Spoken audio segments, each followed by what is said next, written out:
Hoy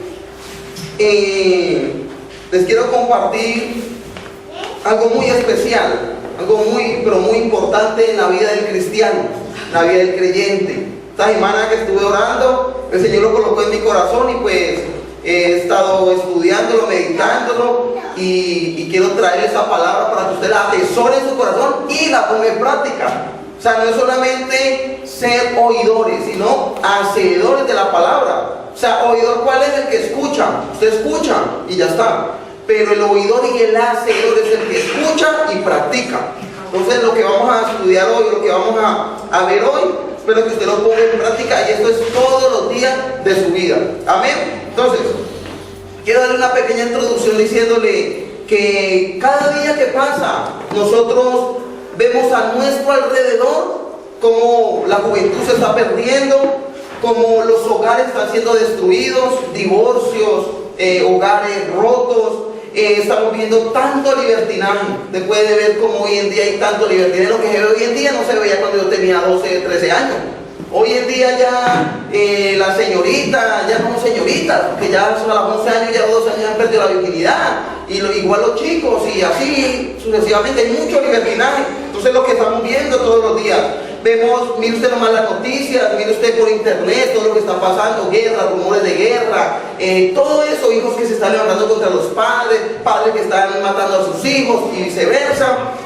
También nos podemos dar cuenta que con todo esto que les estoy diciendo, estamos viendo que estamos viviendo más bien los últimos tiempos. Estamos viviendo tiempos finales, o los últimos tiempos como habla la Biblia.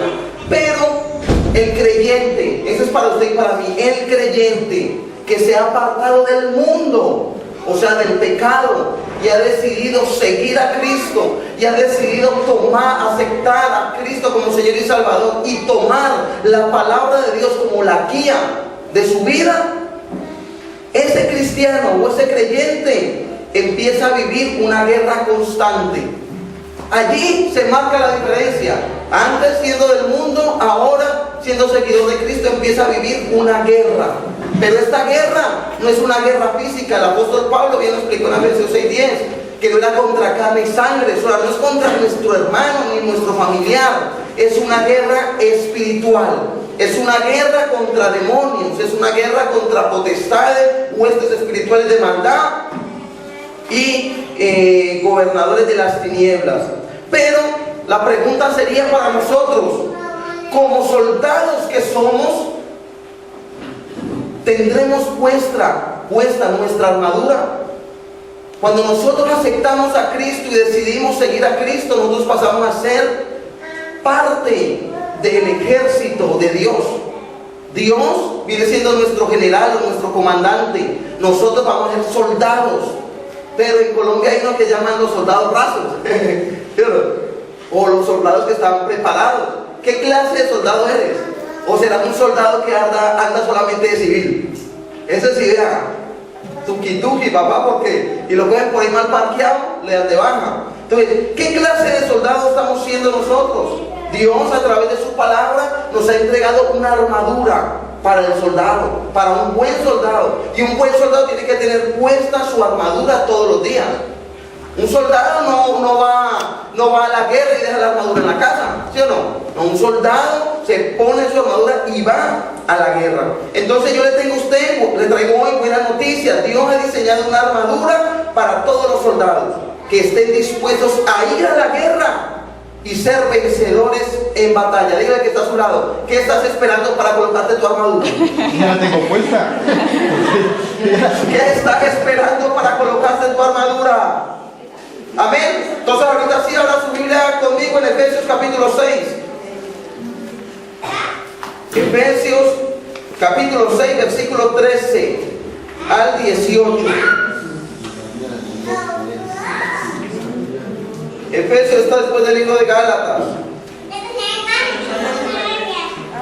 Amén. Efesios capítulo 6, versículo del 13 al 18. Vamos a leer la palabra en nombre del Padre, Hijo y la dirección del Espíritu Santo de Dios. Amén. Por lo demás, hermanos míos, perdón, desde el 13 mejor, del 13 al 18. Por tanto, tomad toda la armadura de Dios para que podáis resistir en el día malo, y habiendo acabado todo, estar firmes. Estad pues firmes, ceñidos vuestros lomos con la verdad, y vestidos con la coraza de justicia, y calzados los pies con el apresto del evangelio de la paz. Sobre todo tomad el escudo de la fe, con que podéis apagar todos los dardos de fuego del maligno, y tomad el yelmo de la salvación y la espada del Espíritu, que es la palabra de Dios, orando en todo tiempo con toda oración y súplica en el Espíritu, y velando en ello con toda perseverancia y súplica por todos los santos. Amén y amén. Padre, yo te pido que tú añadas, Señor, bendición a tu palabra. Te pido, Espíritu Santo, que hable a nuestra vida, a nuestro corazón, en el nombre del Padre y del Espíritu Santo. Amén y amén. Entonces, ¿qué le quiero empezar diciendo? Vamos a desmenuzar un poquito el versículo 13. El versículo 13 dice: por tanto, tomad toda la armadura de Dios, para que podáis resistir en el día malo, y habiendo acabado todo, estar firmes.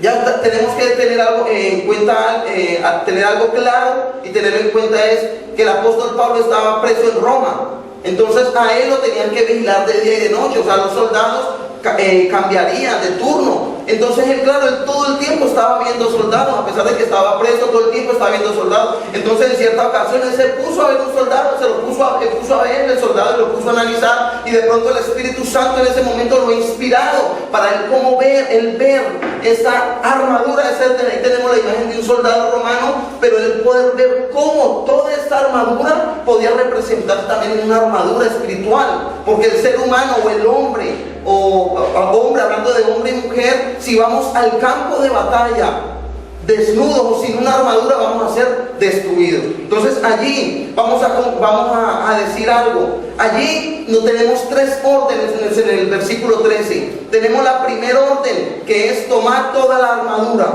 de Dios. Una orden que nos da el Señor: tomar toda la armadura de Dios. No dice una parte, ni dice un poquito o de vez en cuando. No dice: tome toda la armadura de Dios. Es una orden para nosotros. Tomemos la armadura de Dios. En el mismo versículo 13, para que podáis resistir en el día malo, se nos da una advertencia.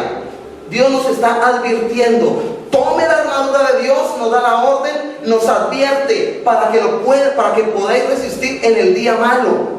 Y también nos da una esperanza: habiendo acabado todo, estar firmes. Después de haber terminado esa batalla, esa guerra, la prueba, la tentación, la dificultad, la crisis en tu vida, cuando acabe todo esto, yo puedo estar firme. O sea, que me está dando una esperanza. Y una esperanza que es algo que yo anhelo para el presente, algo que yo anhelo para más adelante o para el futuro, de que las cosas van a estar bien, de que las cosas van a cambiar y la situación va a ser diferente. Y yo quiero darle a usted un ejemplo bíblicamente. Yo quiero que usted vaya conmigo a 1 Samuel capítulo 17. Yo le voy a dar un ejemplo de David y Goliat.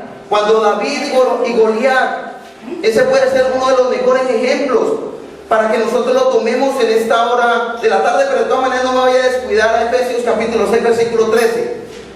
1 Samuel capítulo 17. Capítulo 17. La palabra de Dios me habla de David cuando mata a Goliat, pero voy a resumirle, no lo vamos a leer todo, solamente le voy a dar unos versículos. Del versículo 1 al 9 del capítulo 17 me está hablando que el pueblo de Israel se está preparando para pelear contra los filisteos. El pueblo de Israel está acampando, están preparando todo para ir a pelear contra los filisteos. Pero de los filisteos se levanta un hombre, yo creo que más o menos unos 3 metros de altura, muy fornido, muy fuerte, que empieza a retar al pueblo de Dios, al pueblo de Israel. Y los empieza a retar. Y empieza a decirle: ¿quién de ustedes es capaz de pelear contra mí? Yo creo que ya todos conocemos la historia. ¿Quién va a pelear contra mí? Y si me vencieren, yo seré su siervo. Y si nosotros venciéremos, si yo venciere, ustedes nos servirán. Entonces, ¿qué le quiero decir yo con este ejemplo? Primero, el pueblo de Dios estaba en guerra.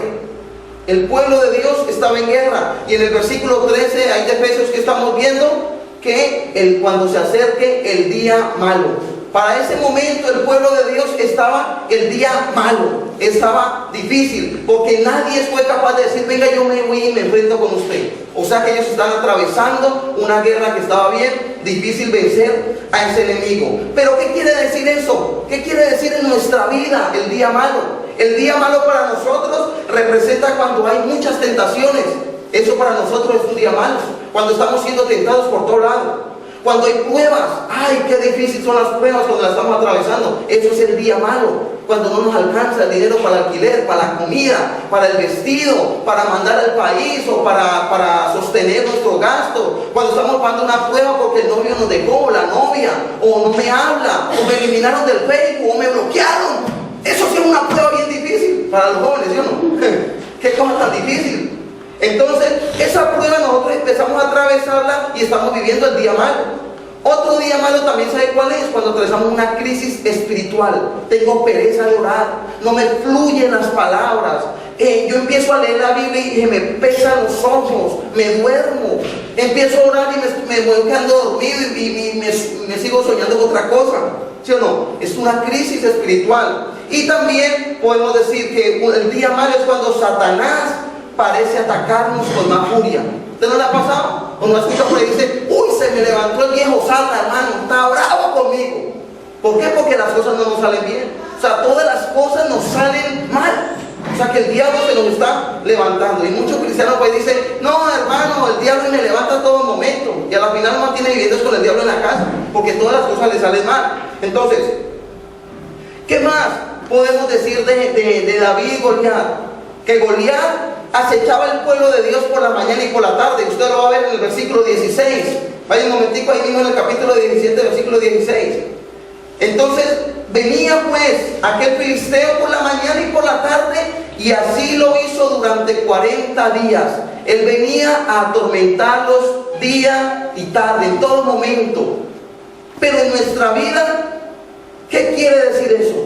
Representa, ¿sabe qué quiere representar este versículo? Que cuando nosotros estamos durmiendo, Satanás no está durmiendo. Cuando nosotros nos relajamos a dormir, a descansar, cuando dejamos de orar, de leer la Biblia, Satanás está maquinando cómo destruir tu vida. Satanás está maquinando cómo derribarte o destruir tu hogar, destruir tu casa o tu familia. ¿Por qué? Porque nos dormimos espiritualmente. Eso mismo estaba haciendo Goliat. Todo el tiempo estaba acechando, todo el tiempo estaba atacando al pueblo de Israel. Entonces, claro, los tenía como atemorizados. Ellos tenían ya temor y tenían miedo. ¿Por qué? Porque no eran capaces de hacerle frente a semejante hombre tan grande.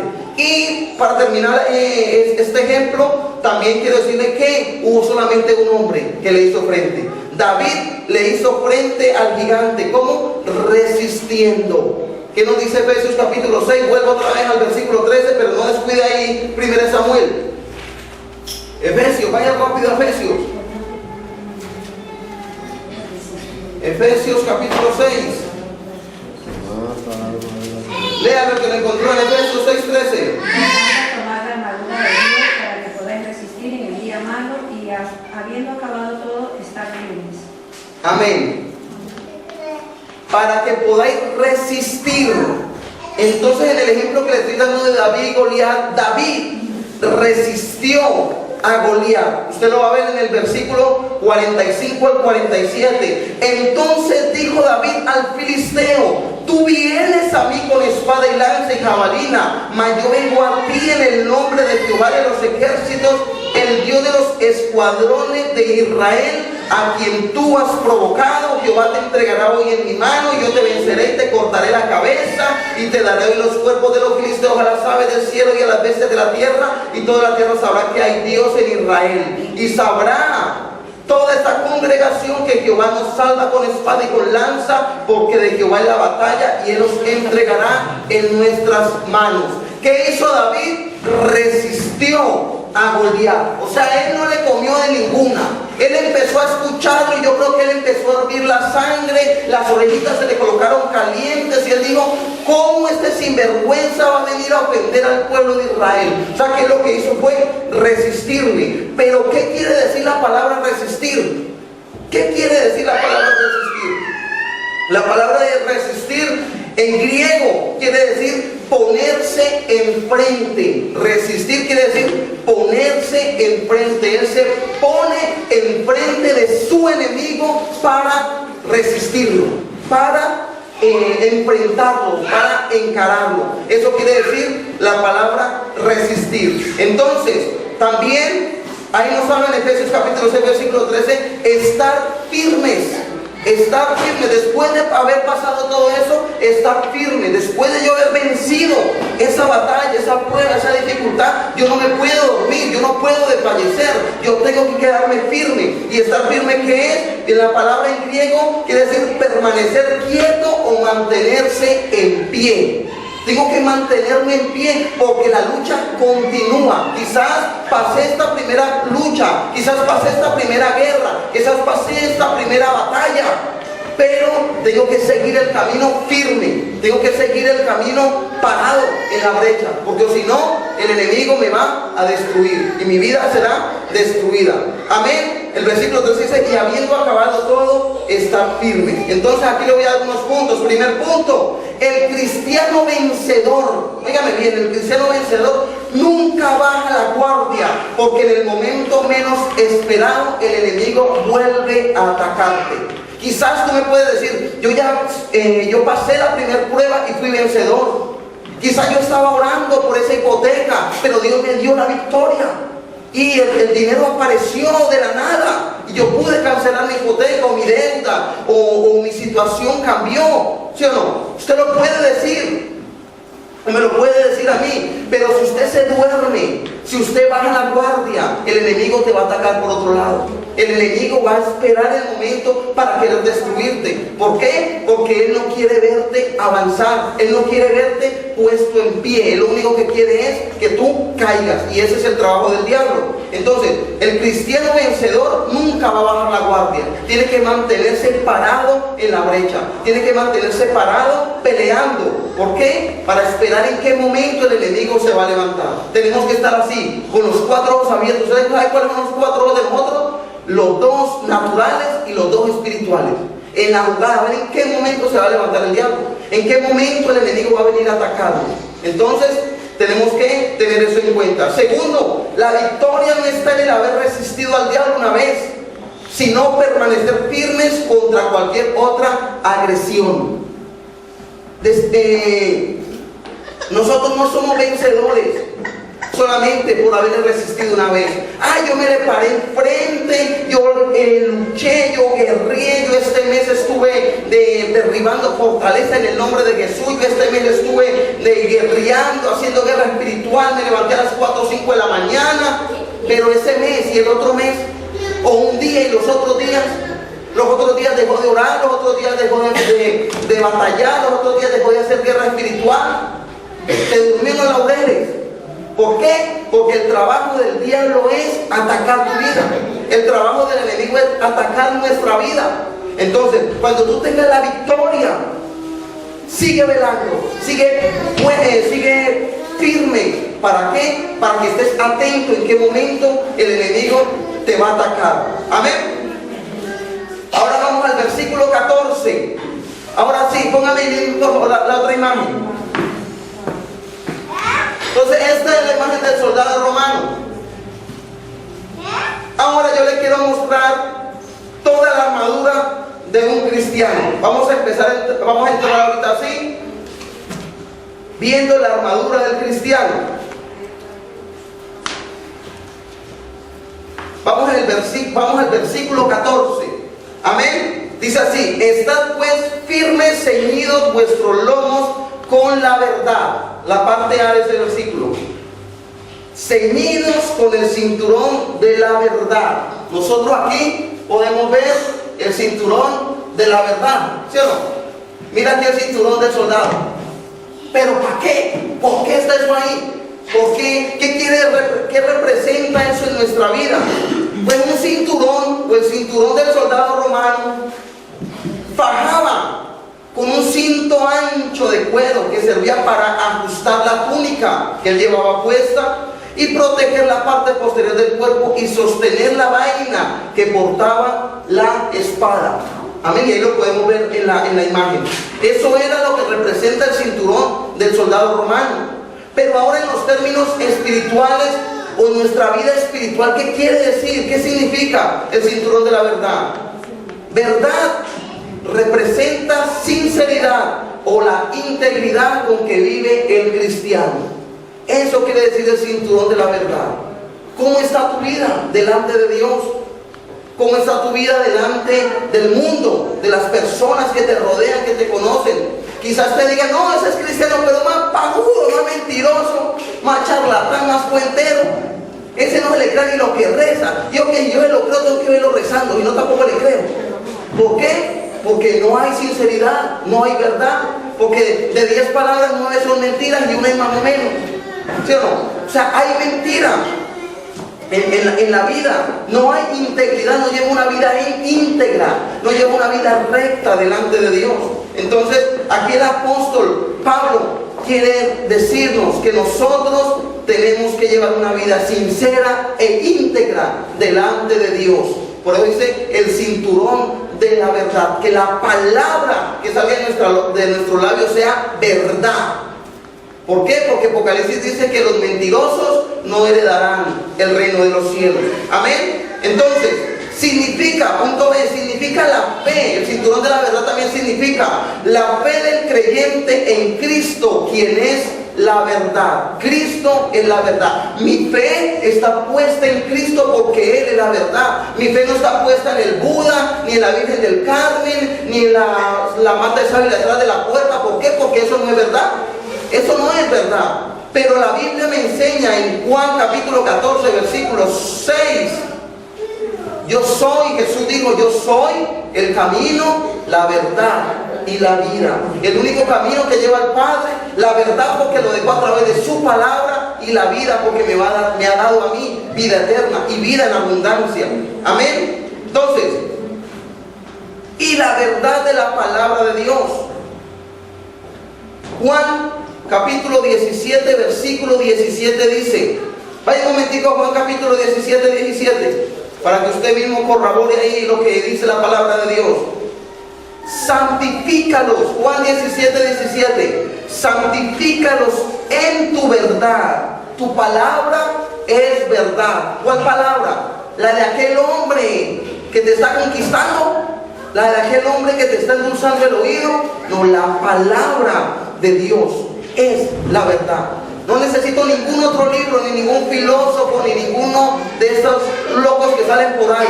Necesito la palabra de Dios porque es veraz, porque esa palabra es la que me va a ayudar a salir adelante.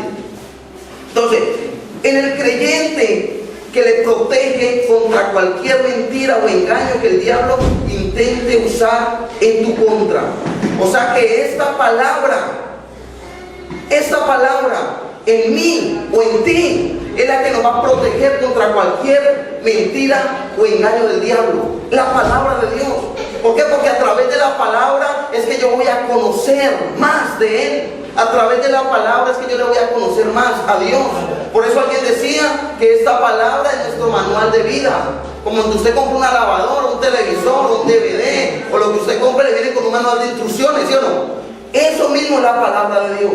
Nos enseña cómo vamos a caminar día a día. Yo le voy a ponerle dos ejemplos.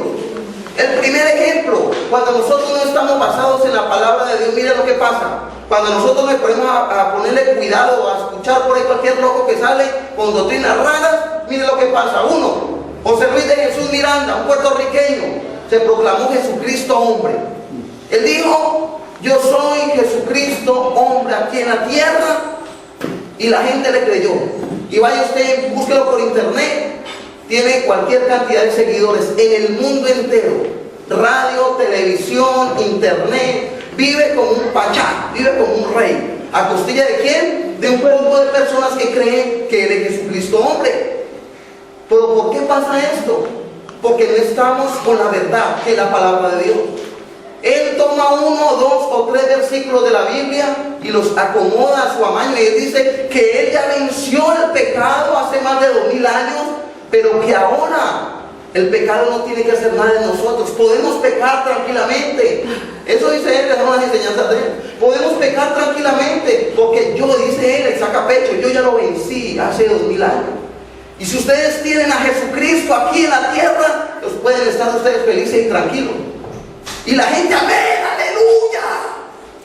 Y la gente, usted búscalo por internet, mire que no le estoy exagerando nada. Y la gente empieza a saltar y a brincar. Y algo que me llama la atención es cuando lo van a presentar a él. A mí sale una persona bien vestida y dice: señoras y señores, trae un templo lleno. Señoras y señores, con ustedes en esta hora de la tarde, Jesucristo, hombre, aquí en la tierra.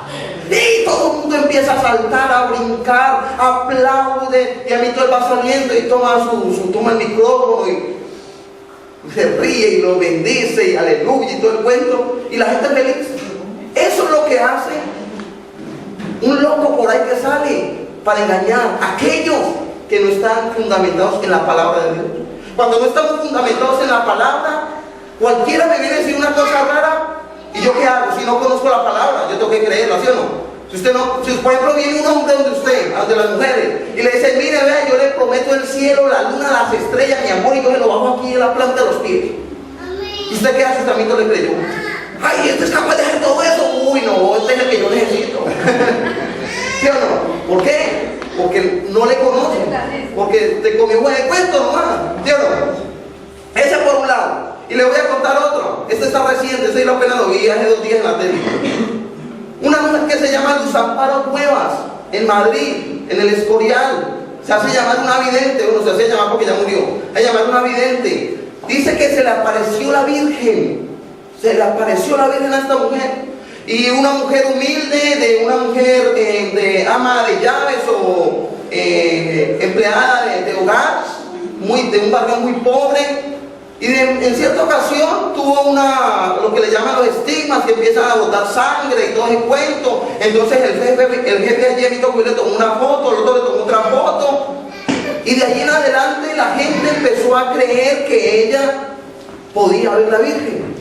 Y de un momento a otro entraba en unos trances, en un estado de shock, y ella empezaba a hablar y empezaba a decir cualquier cantidad de palabras, y la gente empezó a creer en ello. Y es tan tremendo que fue pasando el tiempo, y empezó a llegar gente de Francia, empezó a llegar gente de Italia, empezó a llegar gente de Alemania a conocer la mujer que veía a la Virgen. Y en cierta ocasión, mire lo que pasó. El 14 de junio estoy hablando de 1981, mire lo que pasó. Ella dijo que vio a la Virgen. Ella lo estaban entrevistando y de un momento a otro empezó a hacer como un gallo cuando lo van a meter al corral. Y empezó a mirar así. Y dice que empezó a ver a la Virgen. Ella era la única que lo podía ver. Y dice: vi a la Virgen de los Dolores en la finca Prado Nuevo. La Virgen le dejó el siguiente mensaje: soy la Virgen dolorosa. Quiero que se construya en este lugar, o sea, en esa finca, una capilla en honor a mi nombre. Que se venga a meditar de cualquier parte del mundo la pasión de mi hijo, que está muy olvidada. Si hacen lo que yo digo, el agua de esta fuente curará. Todo el que venga a rezar aquí diariamente el Santo Rosario será bendecido por mí. Muchos serán marcados con una cruz en la frente, a hacer penitencia, a hacer oración. Eso le dijo, supuestamente, entre comillas, la Virgen a ella. Y usted vaya, búsquelo por internet. Multitud de personas queriendo beber de esa agua. Y lo más tremendo, ¿sabe quién es? Que ella se murió enferma. ¿Y por qué el agua no la curó ahí? ¿Sí o no? Sería la pregunta más lógica. Multitud de personas venían de todos los lugares para ver esa fuente donde dijo María que supuestamente iba a acontecer el eso. Pero ¿por qué pasa eso? Nosotros, los que conocemos de Dios, podemos decir: qué pena cómo las personas están cegadas espiritualmente. Pero ellos creen en ello. ¿Por qué? Porque no están fundamentados en la verdad, que es la palabra de Dios. Entonces mire las estrategias del diablo. Y usted la mira por internet y ella empieza a hablar y cambia la voz. ¿Y qué quiere decir eso? Está totalmente endemoniada. Cambia totalmente la voz, los ojos se le retuercen, se le doblan por todos lados y se transforma totalmente, o sea, endemoniada totalmente. Pero la gente piensa que es que ella entró en shock porque María le está mostrando una revelación. Seguimos. Ahora el versículo 14, pero la parte B. Dice en la parte B, y vestidos con la coraza de justicia. Entonces ya vimos el cinturón de la verdad. Vimos el cinturón de la verdad. Ahora pasamos a la coraza de la justicia. Y la coraza era la armadura que protegía el busto o el pecho, y era hecha de cuero, de metal o de madera. Ese era el material hecho de esa armadura. Pero ¿qué quiere representar esta coraza en nuestra vida?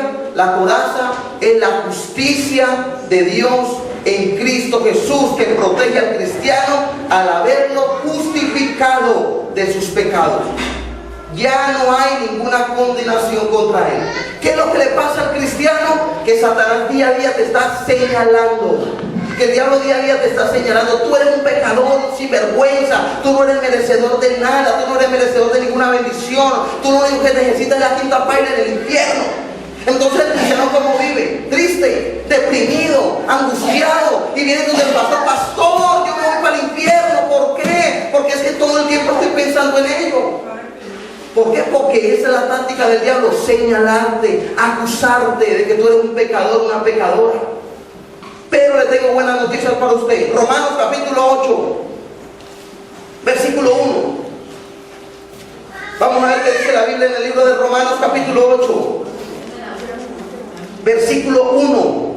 Apropiese de la palabra. Usted va a empezar a leer estos versículos, y si usted le está pasando eso, usted se siente acusado, condenado, señalado por el diablo, usted va a orar conforme a la palabra y le va a decir lo que dice Romanos capítulo 8, versículo 1. Ahora pues, ninguna condenación hay para los que están en Cristo Jesús, los que no andan conforme a la carne, sino conforme al Espíritu. ¿Usted qué le va a decir al diablo? Dígale: viejo sata, viejo viruñas, óigame bien.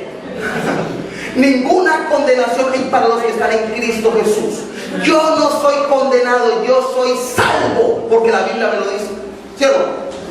Por eso tenemos que conocer la palabra. Cuando usted conoce la palabra, usted tiene esos ataques demoníacos, usted mismo es libre en el nombre de Jesús, porque usted le habla conforme a la palabra. Entonces esa es la coraza de la justicia. También le puedo dar otro pasaje, vaya ahí rápidamente, ahí mismo en Romanos, pero el versículo 33 y 34. El 33 y el 34. Va apuntando en los versículos. Si usted le está pasando eso, apúntalo y léalo en la casa. ¿Quién acusará a los escogidos de Dios? Dios es el que justifica.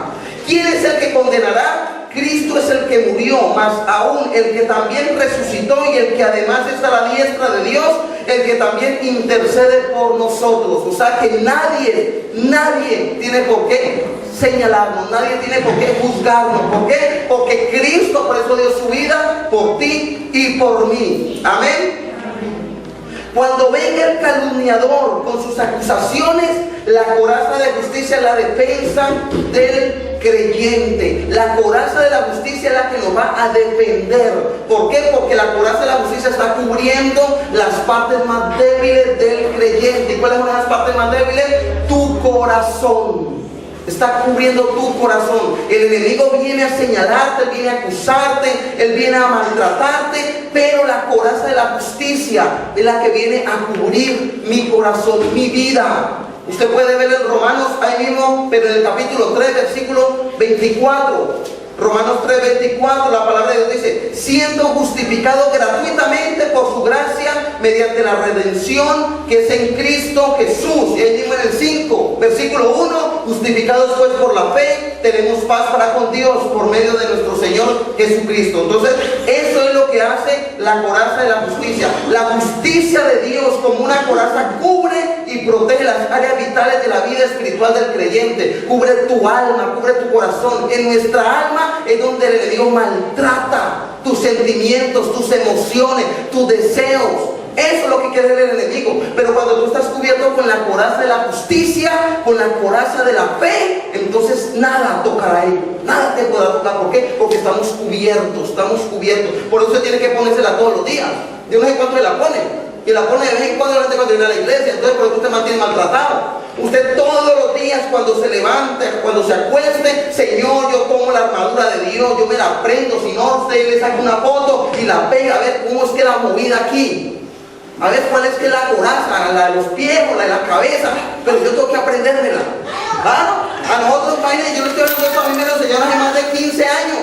Y todos los días teníamos que ponernos la armadura de Dios. Nos decían, vamos a orar. Pero ¿saben lo que hay que hacer? Póngase la armadura de Dios. Y había que, no podemos leer la Biblia, teníamos que leerla aprendida.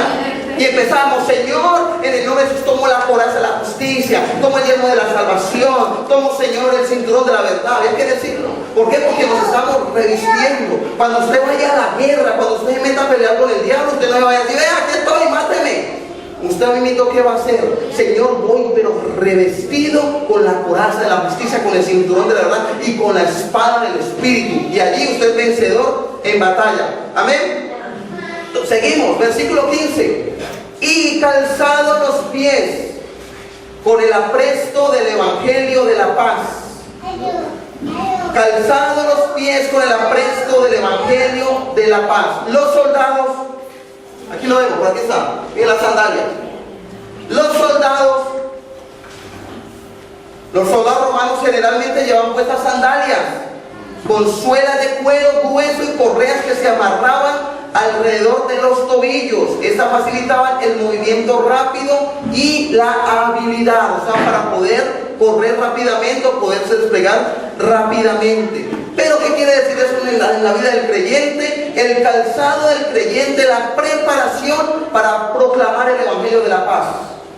La preparación es lo que Dios me prepara a mí para yo proclamar su palabra. Él me prepara a mí para yo día a día predicar el Evangelio de Cristo, para yo llevar las buenas nuevas de salvación, para yo decirle al que está perdido, arrepiéntase porque Cristo le ama, para yo decirle al que está atribulado, al que está agobiado, al que está enfermo, Dios tiene una palabra para tu vida, Dios te ama, Dios quiere verte bendecido.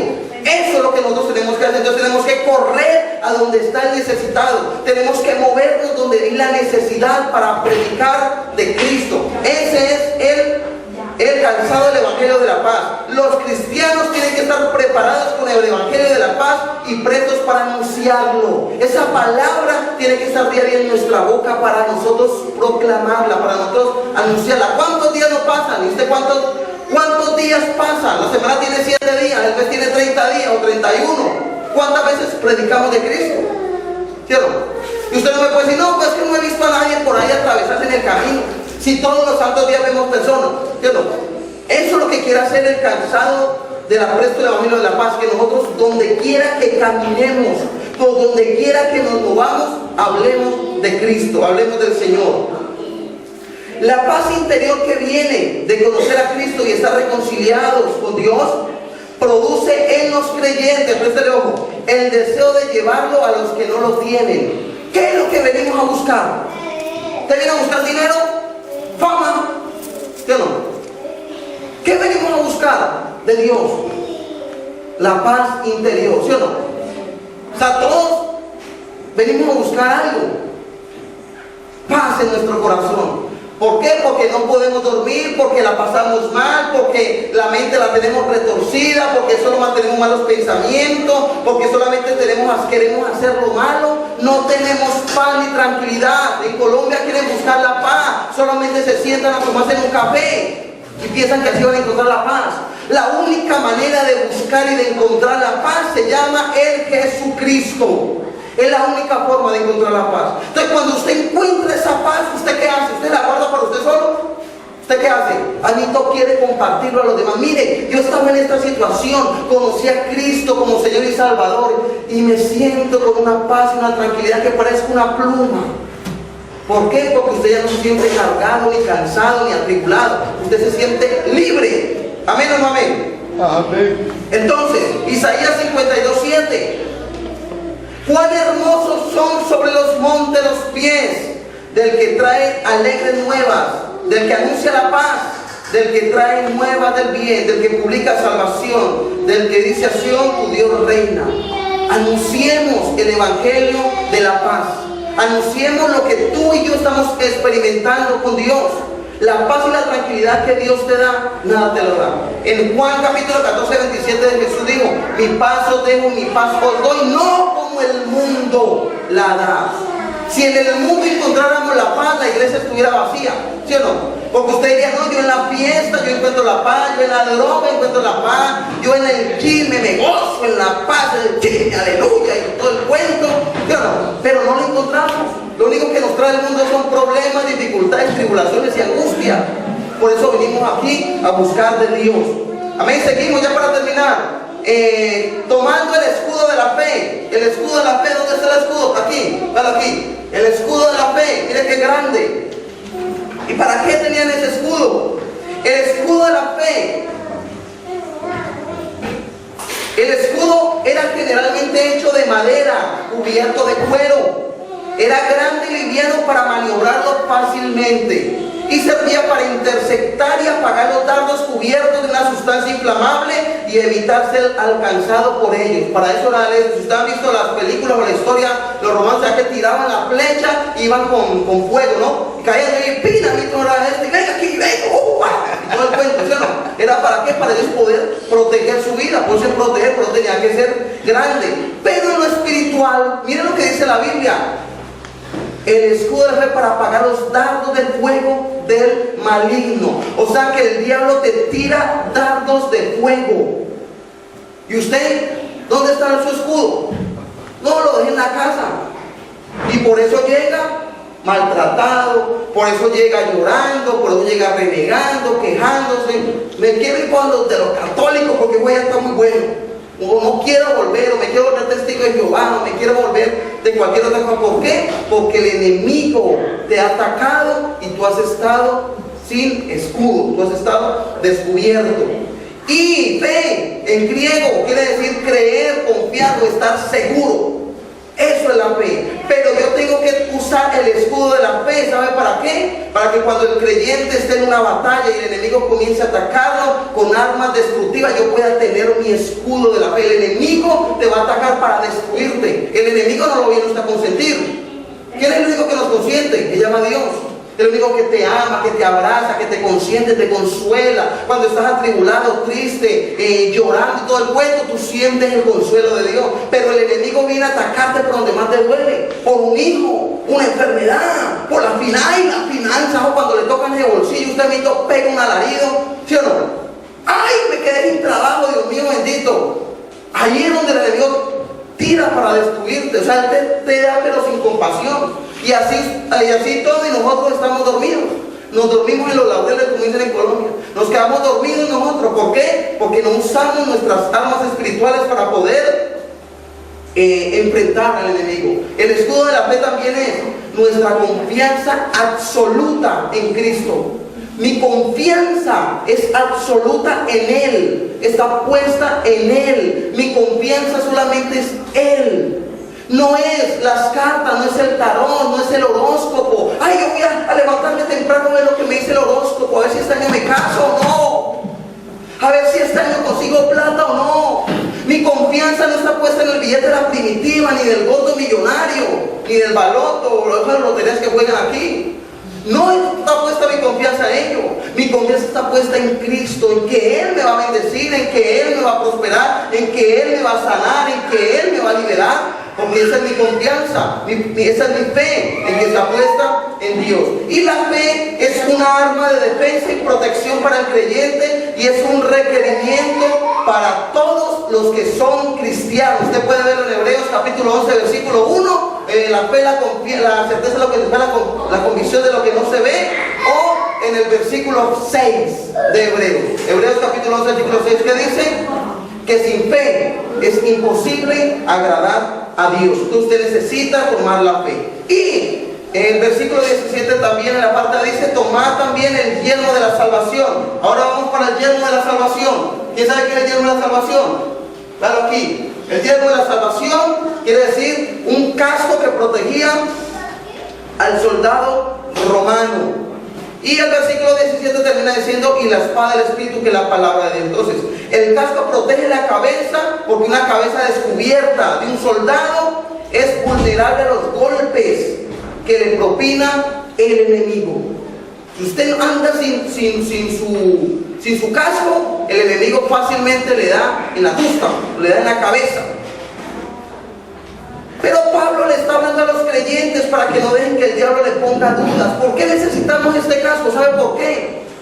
Porque si no tenemos el yelmo de la salvación puesta, el diablo va a colocar dudas de que tú eres salvo. El diablo te va a colocar dudas, te va a decir, pues son mentiras.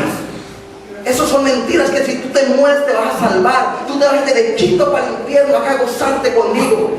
Pero cuando tenemos puesto el yelmo de la salvación, ¿sabe qué pasa? De que todos esos pensamientos inicuos que coloca el enemigo se aparten de nuestra vida. Todos esos pensamientos malintencionados del diablo se aparten de nosotros. Y así nosotros podamos día a día creer que mi salvación viene de Jehová de los ejércitos. Porque yo tengo que estar seguro. Si usted le pregunta ahorita, ¿cuántos creen que ustedes son salvos de Cristo? No, pues yo no sé, pues que yo anoche como que tuve un sueño como erótico y yo no sé, yo creo que la perdí. ¿Sí o no? Mi salvación viene de Él. Mi salvación viene del Señor. No, lea usted Romanos capítulo 10, versículos 9 y 10. O sea, tenemos que confiar en la gracia salvadora de Cristo y no dudar. Yo confío que Él me ha dado la salvación y no dudo. Romanos capítulo 10, versículo 9 dice que si confesares con tu boca que Jesús es el Señor y creyeres en tu corazón que Dios le levantó de los muertos, serás salvo. Porque con el corazón se cree para justicia, pero con la boca se confiesa para salvación. ¿Cuántos han hecho la oración de fe? Si todos hemos hecho la oración de fe, si hemos aceptado a Cristo como Señor y Salvador, yo tengo mi salvación. De ahí en adelante yo tengo que cuidarla, a no perderla, a no irme por el camino equivocado. Por eso necesito el yelmo de la salvación. ¿Para qué? Para que todos esos pensamientos, o sea, la batalla del cristiano está en la mente. En mi mente es donde está toda la mente retorcida allí, que el enemigo viene a colocar todo ello. Entonces yo estoy peleando. Por eso el apóstol Pablo dijo, llevando todo pensamiento cautivo a la obediencia de Cristo. ¿Por qué? Porque mi mente está batallando constantemente, día a día. Pero yo tengo que tomar el yelmo de la salvación. Y por último, la espada del Espíritu, que es la palabra de Dios. La espada empleada por los soldados romanos estaban hechas de metales templados y afilados, fuertes y cortantes. Y Pablo compara la palabra de Dios como una espada. La palabra de Dios en las manos del creyente, la palabra de Dios en las manos del creyente es el arma que el Espíritu le ha dado para ser usada como una espada filosa cuando usted es atacado por el diablo. Esta palabra, pero usted no va a hacer así, lo va a decir, la juega, Satanás, aquí tengo la palabra. Él la juega porque te bajo la cabeza. ¿De qué me sirve tener yo la palabra aquí en la mano? ¿Qué onda? Aquí estoy sosteniendo el libro en la mano. Yo tengo que tener esta palabra en mi mente y en mi corazón y proclamarla día a día. Allí dice Hebreos que esa palabra es más cortante que espada de doble filo, penetra hasta lo profundo del alma. Esa es la palabra de Dios.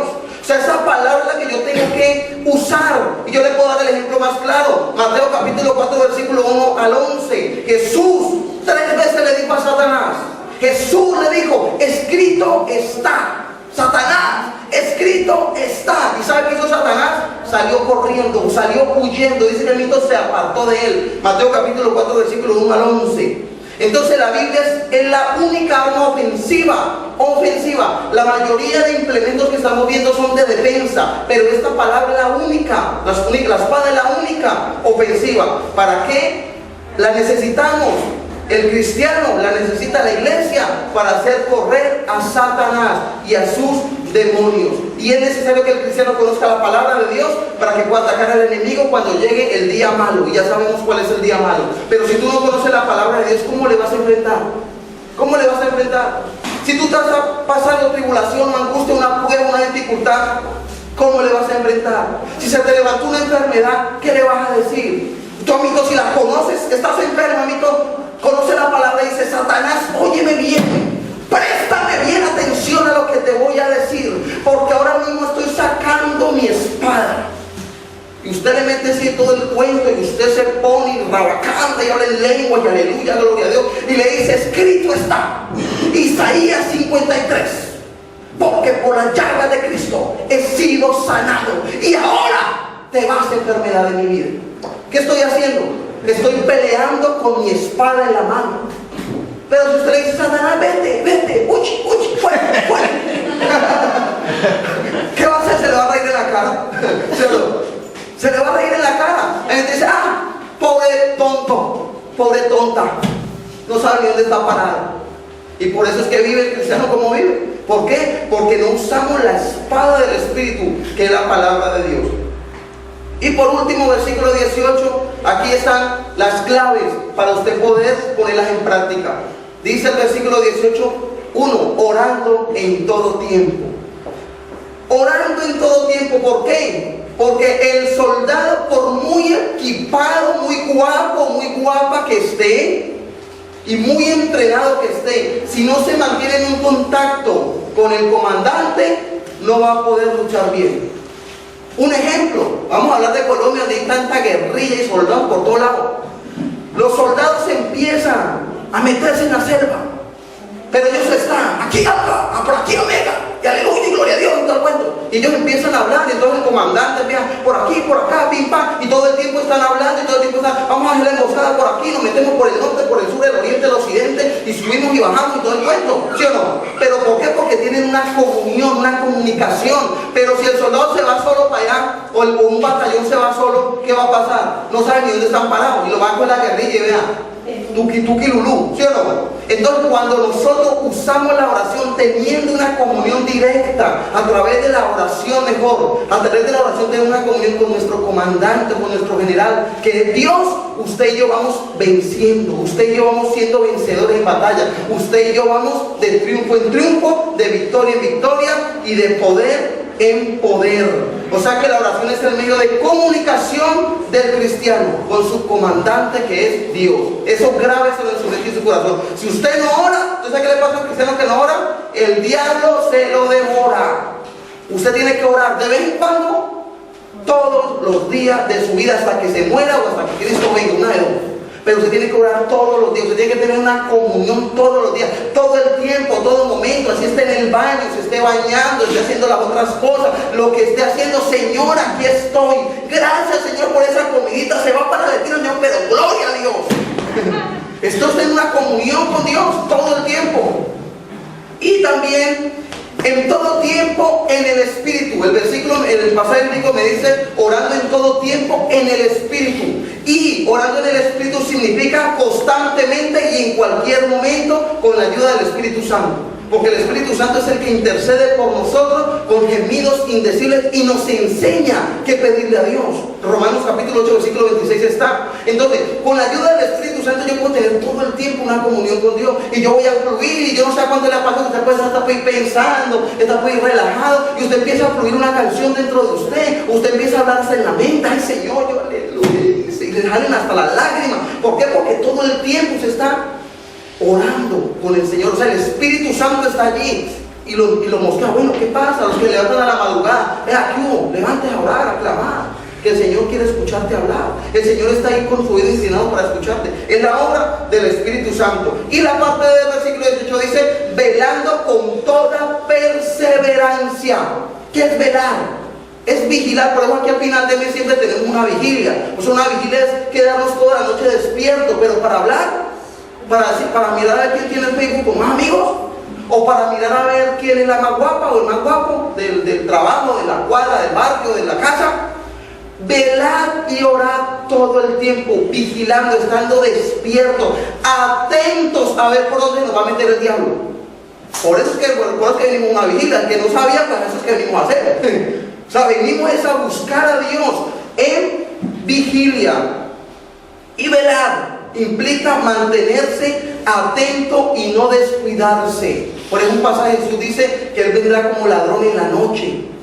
Imagínense, si usted sabe que va a venir el ladrón, está en la jugada y cierra la puerta con llave, ¿sí o no? Entonces Él viene, y si nos coge vigilando, pues mejor. ¿Qué pasó cuando Jesús subió al monte de Semaní? ¿Usted sabe qué pasó? Que Él subió a orar y los discípulos, Pedro empezó a roncar. Empezó a roncar como tractor viejo. Y Jesús le dijo, no son capaces de aguantar ni siquiera una hora, dormilones sinvergüenzas. ¿Por qué? Porque no están velando o vigilando.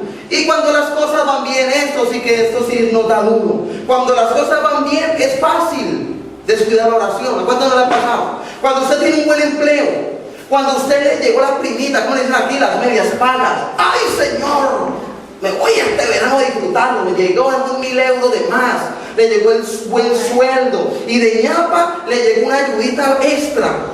Y para acabar de completar, se encontró un billetico de 500 euros en la esquina de la casa. ¡Ay, Señor! ¡Cómo estoy de bendecido!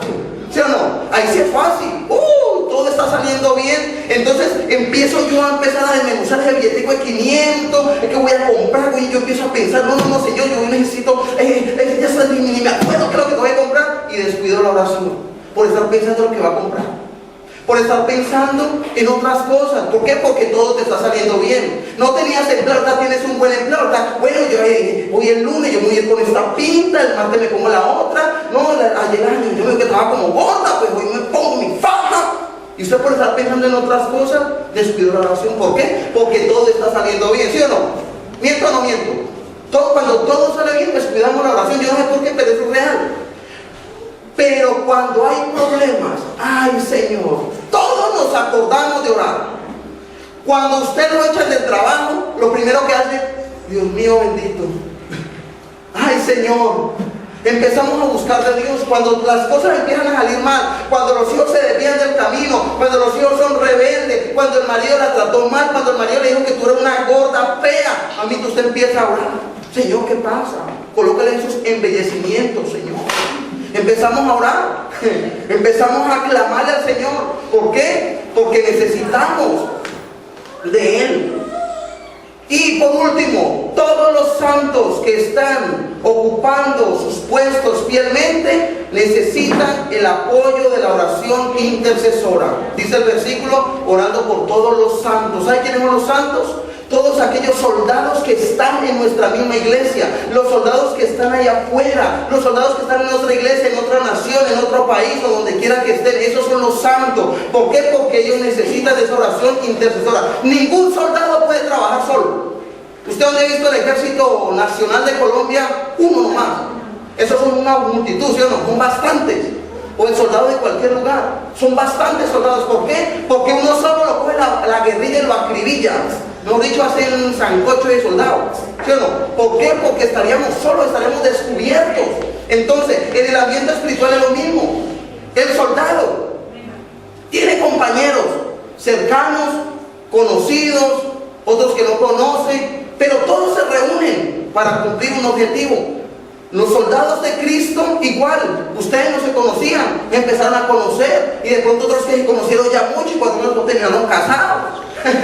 ¿Sí o no? Y así sucesivamente se van conociendo. Pero, ¿qué le quiero decir con esto? Que día a día tenemos que empezar a orar unos por otros, empezar a apoyar a mi amigo, a mi compañero, a mi hermano. ¿Para qué? Para que el Señor le ayude y le fortalezca, para que Dios venga a glorificarse. Amén. Y le voy a concluir diciéndole lo siguiente. Póngase sobre sus pies. Y para concluir le voy a decir esto. Cuando usamos nuestra armadura cada día, tendremos la victoria garantizada. La pregunta es, ¿cuántos están usando su armadura día a día? ¿Cuántos la usan? Levante su mano si usted la usa. ¿O cuántos no sabían ni que existía?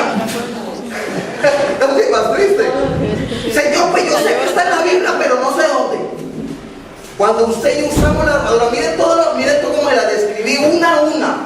Usted es para que la use. Usted, Señor, toma el hielo de la salvación. Llevo mis pensamientos, que usted lo dice en Cristo. Tomo, Señor, la coraza de la justicia. Guarda mi corazón, el cinturón de la verdad, Señor. Que esta boca solamente hable verdad, Señor. Calzo mis pies con la presta del evangelio de la paz, Señor. Para caminar, Señor, llevando tu palabra. Tomo el escudo de la fe, Señor. Cubriendo mi vida, Señor, para apagar todo ataque demoníaco. Y tomo la espada del Espíritu, que tu palabra medite en mi mente, en mi corazón. Todos los días de la vida usted tiene que hacer esta oración. O sea, usted tiene que, y si no se la sabe, pues empieza a estudiar en Efesios capítulo 6, versículo del 13 al 18. Empiece a ponerla en práctica. Por eso le decía cuando empezamos, no es solamente oidor, sino hacedor. Póngala en práctica y usted verá que va a ser bendecido. Cierra sus ojos. Padre, en el nombre de Jesús de Nazaret, Señor, te doy gracias, Señor. Te doy gracias, Señor.